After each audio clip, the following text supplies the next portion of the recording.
It Trust is. Are you concerned that this could happen with Aiyuk or anybody, but specifically Aiyuk? Anytime don't get a practice like you're used to, and the NFL season is real hard. So anytime you don't really get prepared the right way in training camp, it's a challenge for all those players. And the tons of players have gone through it. Some have bigger challenges than others. Each one's different.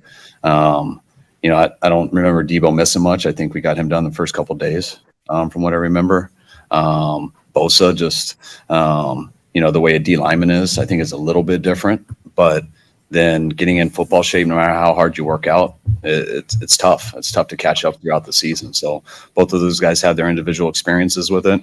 It never helps, but it's something that's not a new thing. It's something you got to deal with. Are you concerned that this could happen? The question was from Tim Kawakami, and the question was, are you concerned that he could hold out, miss some time, and then there's an injury concern or that kind of thing? I mean, how concerned are you that he's going to miss time? And he's like, yeah, anytime you miss time, it's getting ready for an NFL season is not just a slam dunk every time, and you need that practice time no matter how athletic you are. Yeah. I thought that was kind of interesting.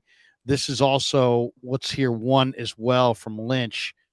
Here's John Lynch also today on NBC Sports Bay Area. We will shrink that down. There we go. Here we go. Little John Lynch from earlier today down in Santa Clara. And Lynch was asked about Aiyuk, and he's trying to give as good answer as he can. Any understanding with him that you will continue to negotiate? Is there any to get? We've had great communication. We started this really early. We made it a priority to try to get done. We've had excellent communication throughout. Really don't want to characterize. We haven't been able to, and that's a shame. But Brandon's a big part of our team, and we expect that he will be this year. Is there a possibility that you do some sort of restructuring like you did with Raheem Mostert back in the past? Everything's a possibility. We not gonna get into negotiations, and as Kyle says, there's no absolutes. So we're open to anything, and like I said, Brandon's a big part of this team, and we expect that he will be going forward. Do you know yet whether he'll practice once he reports, or whether it will be? We expect all our players to practice. John, last year you gave us an absolute that Bosa would not be traded. Would you make that same statement about Brandon? Well, Kyle and I always, we kind of, I did say that with Bosa, and I felt that way, but I think again, no absolutes there. Whoa! We fully intend on Brandon being a Niner moving forward. We're always open to listen to things. But like I said, we expect Brandon to be an integral part of our team like he has been, and excited about that. There you go. So Good question, what do you Larry. think, Raj? I mean, I threw that in there. I knew I asked the question last year about Bosa. I mean, and it was like, hey, John, is there any chance that you would trade Nick? And before I could even get to the Bosa, he's like, no, absolutely not. Put it right there. We're not going to trade him. Absolutely not. And this time, as he said, there are no absolutes. There are no absolutes. So they want BA, but it was funny. Later in the presser, Lynch was asked, do you have a deadline? Do you have a deadline set? And he's like, yeah, my deadline for getting this done is yesterday. You know, in other words, I want to get this done. But it was also kind of a comical way to avoid answering the question. Mm-hmm. And the question could have been answered with a detail like, the 9th of September, whatever it is. Or it could have been, yes, we have a deadline, or no, we don't have a deadline. Or, you know what I mean? Instead, he kind of dodged because he didn't want to answer the question. But when he came out and said to me, there are no absolutes, I think what he's saying there is we don't know where this is going to go. We're not planning on budging. We don't know if his side is planning on budging, and we don't know who's going to pick up the phone and what they're going to offer. And it sounds like they're fielding those calls, and they're going to listen to all those calls. And then while they're not shopping him, it was clear. I mean, he had an ability right then and there to be like, nope, we are not trading Brandon Aiyuk. And he said there are no absolutes. So the other thing I thought was interesting was when Shanahan was asked about how does he have a good relationship with the players. He says, I have a lot of love for BA, but that can only help so much. At the end of the day, it's a business. Mhm. I think he pretty much said that. I don't know if I might have paraphrased the last sentence there, but so I mean, it's like they want him. They obviously much prefer him to have him on the team, Mhm. but it doesn't sound like they've like positioned themselves to not fold, to not budge. So if he doesn't give in and people start calling, it'll be interesting to see where it goes. Let's just say that. I don't think it's like last year. It's not Bosa. No, it's not Bosa, but I think they've pretty much reiterated this throughout the offseason. Like Kyle said, and John, mainly John, he's, people want to say he's not true to his word. He said this all offseason. He said, look, probably play him on the 50-year option if we can't figure it out. It's going to happen if they don't figure it out. Next year, they got the franchise tag. So it's not like they're not sitting desperate there and they're not desperate. So yeah, they love the guy. They know he's great. They know there's not a lot of better receivers out there. But if somebody comes knocking on the door and the deal is like too good to be true, take it. But they know they're not going to trade it because they don't think that deal is going to come. But you can't sit there and guarantee it because you never know. Because what you mentioned is, they've been stuck on their offer since apparently March, according to these reports lately, since Schefter and everybody the other day. And Brandon Aiyuk wants more money, right? Another couple weeks has passed and everything, and nobody's budged. So if the Niners ain't going to cave, BA's not going to cave, we're going to be stuck at this 5th-year option, play it out. Next year, they franchise tag. So they're not like stressing and saying, oh, we have to pay him. So that's where the Niners come from. But at the end of the day, it was a good thing that he showed up. I was surprised that he showed up there. I was preparing for him. Breaking news, Brandon Aiyuk doesn't show up to training camp like CeeDee Lamb. And he showed up. I was like, there you go. Well, That's the first step in the right direction. The other thing that nobody talks about, and we didn't ask Lynch about it today, and we probably should have,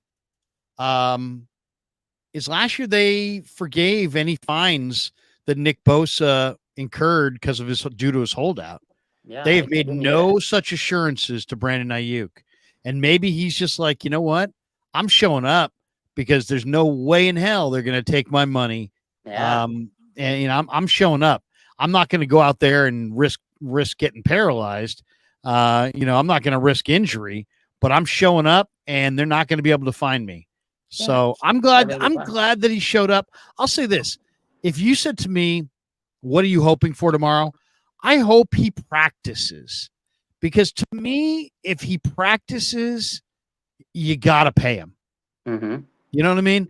30 million? You paying him 30 million because he went to practice? We talk about practice, Larry. Okay, here's the thing. Here's the thing on the 30 million.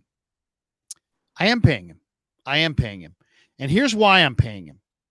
Because the 49ers run the ball more than any team in pro football. They pass the ball the least of any team in pro football. Okay? He's their number one receiver. They also play at the 28th slowest pace out of 32 teams in the league. This guy blocks like a vengeance in the run game. Is a selfless player who does not camp out at his locker, win, lose, or draw, and say, me. It's all about me. I need the ball. Brock's an idiot. This Shanahan's an idiot. All these, JJ's not me. Debo's not me. He's not this guy. That isn't who he is. This guy shows up. He blocks in the run game. He plays in an offense that plays at the 3rd or 4th slowest pace in the entire league. He plays on an offense that has 5 other good weapons. And he plays on an offense that runs the ball more than any team in football. And he's a great blocker in the run game. So let's count the number of ways this guy's stats are muted. His stats are muted because there's so many weapons. His stats are muted because they run the ball so damn much. His stats are muted because not only is he a great, player in the pass game, but he's a dominating run blocker. So he gives you a ton of. So there's multiple reasons this guy's numbers have been muted, and pace is a big one, man. When you play a slower pace, Go look at NBA teams that play fast paces and what they score compared Yeah. to teams that play slower paces. The pace determines so much about the stats. And if you play a breakneck pace, you're going to have glowing offensive stats. He had a 1,300-yard season. He did it efficiently. He blocked in the run game. He's not a diva. They play a slow pace. I mean, to me, there's like 9 reasons to pay this guy. He's been healthy. He's missed like 3 games. So he's not a diva. He's awesome in the run game. You run the ball a ton. You play a slow pace. His numbers are awesome as far as efficiency. They're just not awesome when you look at them in totality. But there's so many drags on his stats that have nothing to do with him. I feel like you're almost obligated to pay him. If you're gonna run the ball as much as they do, and you're gonna play that slow a pace, and you've got a receiver that efficiently went for 1,300 plus yards, you need to pay him. That's how I feel. No, he's absolutely amazing. Like you said, he does so much for this team that goes underrated. And that's Kyle Shanahan needs that out of his receivers. If you're not blocking, you're not getting the rock, right? No block, no rock. We know that. We know Right. he creates separation with his routes. He creates running legs. He's a great receiver. He's very efficient. But at the same time, the Niners, they're going into this negotiation saying, yeah, you know what? We have Kittle, we have Debo, we have CMC, we have Jennings. Go try to get these stats on another team. We do have the running game that gives you opportunities, and there's lanes for you. You know, there's less distraction. You know, there's less pressure on you. You can go and get single coverage. You go to another team and be double, triple. I'm not saying he can't handle it. I'm not saying he's not going to put up stats on another team. You can get 150 targets. You'll probably rope up the stats like CeeDee Lamb, whatever. I'm not saying he can't, but that's what the 49ers are going to go into this negotiation and say, hey, look, we get all that, BA, but you're also on a fantastic team. Could you put these stats up on another team? And that's where I think Brandon, looking back, peeling back through all this stuff, I was like, a lot of people are calling him a diva. And through the last couple of weeks, I was like, I don't agree with Brandon Aiyuk's doing. He's young. And one thing that was said today I can't remember who said it, but I was listening and I thought about it. I was like, that's right. Because BA is usually very quiet. I think it was Cam Inman. I was listening to him on Tracy Sandler's show. He's a very quiet guy. You've talked to him. He's very reserved, mild mannered type of guy. He doesn't rock the boat. You just mentioned it in what you said.